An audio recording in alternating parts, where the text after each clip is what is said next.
సంక్షేమ సంఘం అధ్యక్షులు రాజ్యసభ సభ్యులు ఆర్ కృష్ణ గారి అధ్యక్షతన ఇలా కలెక్టరేట్ల ముట్టడి, ఎమ్మెల్యేల క్యాంప్ ఆఫీసులు ముట్టడి, అదేవిధంగా ఆర్డీఓ ఆఫీసుల ముట్టడి చేయడానికి మరి పిలుపునియడం జరిగింది.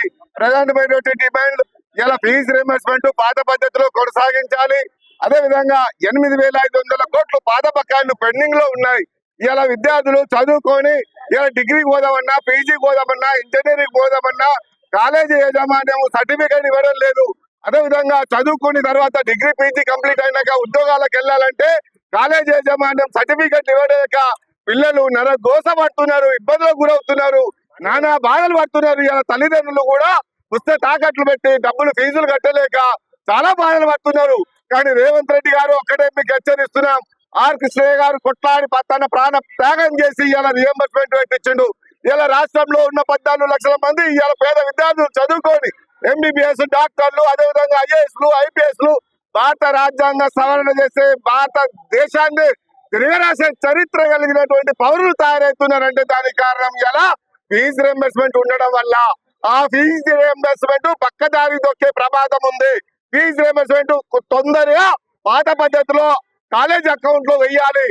విద్యార్థి అకౌంట్ లో వేయడం వల్ల చాలా ఇబ్బందులకు గురవుతారు అని చెప్పి ఈ రాష్ట్ర ప్రభుత్వానికి గుర్తు చేస్తున్నా.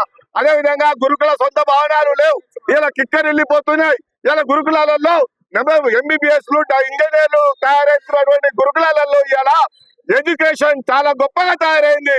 మరి అలాంటి గురుకులాలలో సరిపోక ఇంకా 119 గురుకులాలు వెంటనే అమలు చేయాలి.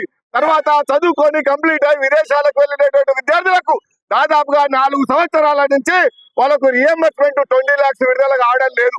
ఇలా ఏమనంటే పాత బకాయిలు పెండింగ్ లో ఉన్నాయి. ఇలా కేసీఆర్ పాలనలో పెండింగ్ లో ఉన్నాయి, మా పాలనలో ఏం లేవని అంటారు. ముఖ్యమంత్రి కబద్దారు, మీరు ఊటక మాటలు, లంగ మాటలు, దొంగ మాటలు మీరు ఇవన్నీ చెప్పొద్దు. ఇలా 3 సంవత్సరాల 3 నెలలు గడిచినా కానీ 3 సంవత్సరాల నుంచి ఒక్క రూపాయి కూడా ఫీజు రియంబర్స్మెంట్ విడుదల కాలేదు. కాబట్టి విడుదల వెంటనే అమలు చేయాలి. లేని పక్షంలో రాష్ట్ర వ్యాప్తంగా పెద్ద ఎత్తున ఉద్యమాలు చేపట్టడానికి సిద్ధంగా ఉన్నాం. బిడ్డ కబద్దార్, రాష్ట్ర వ్యాప్తంగా అగ్నిగుండం చేస్తారు విద్యార్థులు తలుచుకుంటే, ప్రభుత్వాలే కూలిపోయిన విద్యార్థులు తలుచుకుంటే ఆ విద్యార్థులతో మీరు పెట్టుకోవద్దు. విద్యార్థుల ఫీజు రియంబర్స్మెంట్ సకాలంలో చెల్లించకపోతే రాష్ట్రం అగ్నిగుండం చేస్తారని చెప్పి హెచ్చరిస్తారు.